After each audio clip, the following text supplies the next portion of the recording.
Dimension, il va nous permettre de définir justement ce qu'on va appeler une dimension. Donc, si on se donne E un K espace vectoriel de dimension finie, on a vu deux choses. Donc, premièrement, si E n'est pas l'espace vectoriel trivial, alors on a vu que toutes les bases de E avaient le même nombre d'éléments. Et bien ce nombre d'éléments, on va l'appeler la dimension de E, donc on va le noter dim de E, le nombre d'éléments de toute base de E. Et puis si E c'est l'ensemble, c'est l'espace vectoriel trivial, alors dans ce cas-là, par convention, on va juste dire que la dimension de E est égale à 0. Quelques exemples fondamentaux. C en tant que R espace vectoriel, on a vu qu'il avait une base composée de deux éléments, c'était 1 et i, et ben C c'est un R espace vectoriel de dimension 2. En revanche, C vu comme C espace vectoriel, on a vu qu'il avait une base avec un seul élément, on avait juste 1, et ben C comme C espace vectoriel, c'est un espace de dimension 1. On a vu aussi que Kn, il avait une base à n éléments, et bien la dimension de Kn c'est n.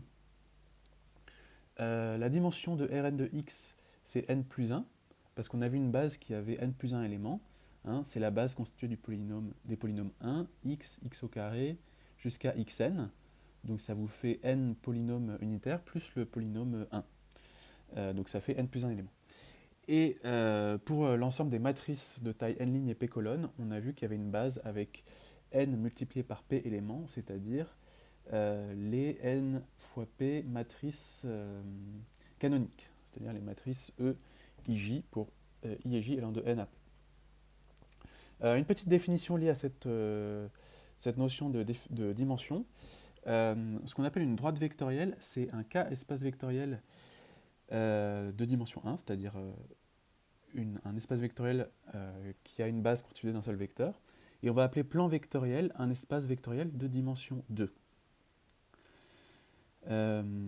Pour ce faire, on va prendre deux exemples pour voir justement pourquoi on dit droite et plan vectoriel. Donc on va prendre les exemples les plus typiques. Pour le premier, on va se mettre dans R2. Et en fait, c'est l'ensemble F qu'on va étudier. F, c'est quoi? C'est l'ensemble des x, y appartenant à R2, tel que x plus y est égal à 0. Alors, il n'est pas compliqué de se convaincre que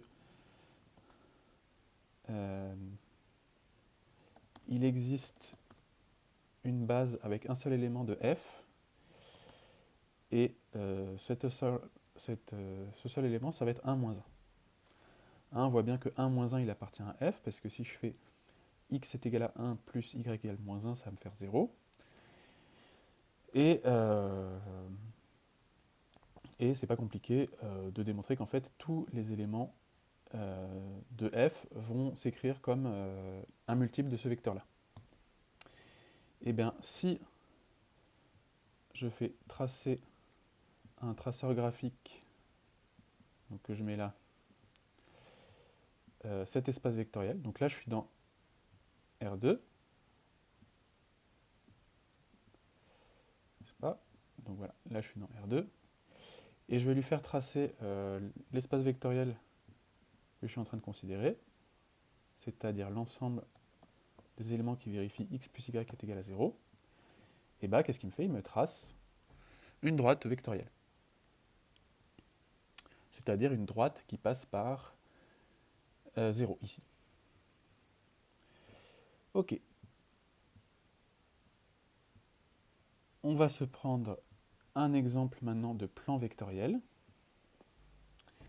On va prendre, donc cette fois on va se passer dans R3 et on va prendre f, l'ensemble des x, y, z appartenant à R3, tel que x plus y plus z est égal à 0.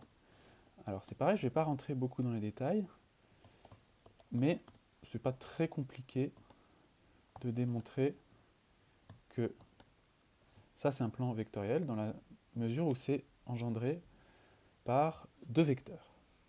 Alors un vecteur 1, 0, moins 1, hein, on voit que ça appartient bien. Si je prends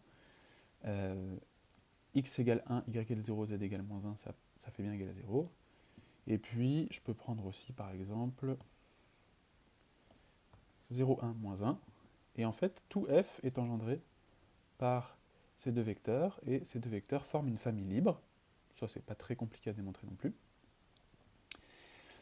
Et donc, d'après la définition, ça c'est un plan vectoriel. Et en fait, on va comprendre un petit peu graphiquement ce que ça signifie.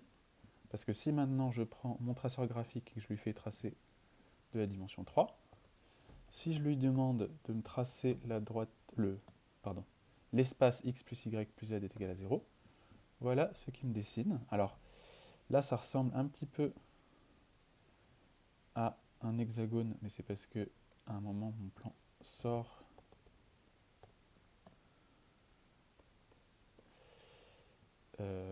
des bornes. Voilà. Si je lui fais, voilà. Maintenant, si je lui fais comme ça, il me le trace bien joli. Mais c'est le même plan. Hein. Voilà. Et donc, on voit que ça fait bien un plan. Hein. Hein, si je me mets pile sur la tranche, je ne vois plus rien parce que c'est un plan qui n'a pas d'épaisseur. Hein. C'est un plan mathématique. Et si je suis là, ça ressemble à une belle surface plane.